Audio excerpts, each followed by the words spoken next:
રમેશભાઈની વાડી ઉપર આવ્યા છીએ અને આ પવન ભૂમિ ઉપર અહીંયા ઘણી વખત અમે આવી પણ ગયા છીએ. હવે ઉપર મેળી ઉપર બેઠા બેઠા શેરડીના વાડ બધા જોઈ રહ્યા. બધાની ઈચ્છા સત્સંગ એટલે થોડોક સત્સંગ કરી. આમ તો આપણી અંદર પરમાત્મા બેઠા છે, એના નિત્ય આપણે દર્શન કરીએ છીએ. આપણે તો કુંભારામના બાળકા છીએ બધા, એટલે આપણે પલે પલે ઘડી ઘડી દર્શન કરીએ છીએ અને થોડોક સત્સંગ એના વિશે થાય એવી રમેશભાઈને થોડીક ઈચ્છા છે. એટલે આપણે ઘડી ઘડી પલે પલે દર્શન થાય એવું જીવન કરવું જોઈએ, સંતોની સેવા કરવી જોઈએ અને સંતોએ જે બતાવ્યું રસ્તે હાલવું જોઈએ. એના માટે આપણે જે ધ્યાન આપ્યું છે ગુરુએ, એ આપણે ધ્યાનમાં ઓનેસ રહેવું જોઈએ રાત દિવસ. આપણા સંતોએ રાત દિવસ આમાં રહેવાની વાત કરી છે. ઘડી ઘડી પલે પલે દર્શન તો થાય. દિવસ ને રાત અખંડમાં આપણે રહેવું જોઈએ. આપણે 21,000 ને 600 શ્વાસ ચાલી જાય એના ઉપર નિયંત્રણ આપણે અખંડ એના ઉપર નજર હોવી જોઈએ. એક એક શ્વાસની અણમોલ કિંમત છે, એનું ધ્યાન રાખવું જોઈએ. બસ આ સતનો સંગ આપણે કરવાનો છે, આવો સત્સંગ લેવાનો. એટલે રોજ આપણે અર્ધમ જાગી એ તે ફેરો તો મળી જાય. દિલના અંધારા સાધુભાઈ ફેરો હરી મારા. આવી બધી વાતો આપણે નિત્ય વાપરવી જોઈએ અને ઘડી ઘડી પલે પલે શ્વાસ ઉશ્વાસમાં રહેવું અને અજંપા જાપમાં રહેવું અને ઘડી ઘડીના દર્શન કરવું પલે પલે. હવે અમારે કુંવરબેન પાછળ રહી ગયા હતા, પણ એ પણ આવે છે હવે સત્સંગ.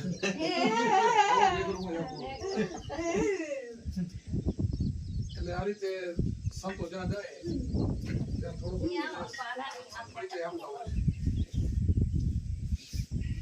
ઘડી બે ઘડી સત્સંગ મળી જાય તો માણસનું જીવન સુધરી જાય.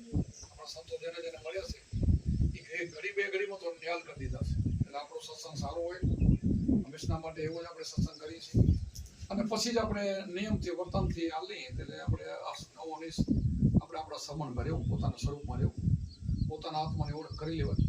પોતાનું સ્વરૂપ ન ઓળખીને બીજું બધું કરશું ભરતું સરતું તો આખી જિંદગી નીકળી જશે, તો ફેરો આપણો પોકટ જશે. એટલા માટે બધા સંતોનો મત એ છે કે આપ પોતાને ઓળખો, પોતાના સ્વરૂપને ઓળખો. બહારે ફરવાની બિલકુલ મનાઈ કરી છે. જગત બહાર ફરે છે, જગત બધું બહાર જોવામાં જિંદગી કાઢી નાખે છે. એટલે બહારનું છોડીને અંદરમાં પોતાના સ્વરૂપમાં રહેવું, એના માટે સમણ કરવાનું, એના માટે સત્સંગ કરવાનું અને સંતનો સમાગમ તો કરવો જ આપણે. એટલા માટે સંતોએ આ સમળ રાખ્યું છે આપણને બધું વાત. જ્યાં જ્યાં આપણે જ્યારે ટાઈમ મળે તે પોતાના સ્વરૂપમાં રહેવું. જ્યાં બેઠા ત્યાં પોતાના સ્વરૂપને નિહાળવા માટે આપણને ધ્યાન સુરતા દોરીની માંથી ધ્યાન રાખવાની છે. ચિત્ત વૃત્તિને આમાં રાખવાની વાત છે. મનોવૃત્તિ બહાર ફરે છે એને અંદર તમે લઈ લેવાની, જે બહાર ભટકે છે એને અંદર લઈ લેવાની. બસ આ અંતકરણ આપણે શુદ્ધ કરવાનું. મન બુદ્ધિ ચિત્ત ને અહંકાર ચાર અંતકરણ, એમાં મેન સુરતાની વાત છે. આ બધું એક બને એટલે સુરતા બને. સુરતા સુગડ સમેટે તો ઘટમાં સાહેબ બેઠે. એટલે જો સુરતા તમારી સુગડ થઈ જાય, એમાં લાગી જાય, વચનમાં વળી જાય, પછી બીજો ધણી એને નથી. એક જ પોતી છે, એક જ પરમેશ્વર, એક જ ભગવાન છે, ઘણા ભગવાન નથી. જે ઘણામાં દોડે છે એ સુરતા પતિવ્રતાની નથી કહેવાતી.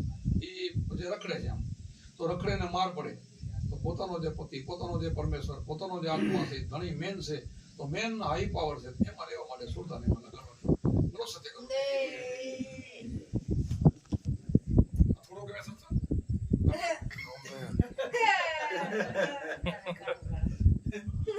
પછી દેમ કરે છે તો ફાટી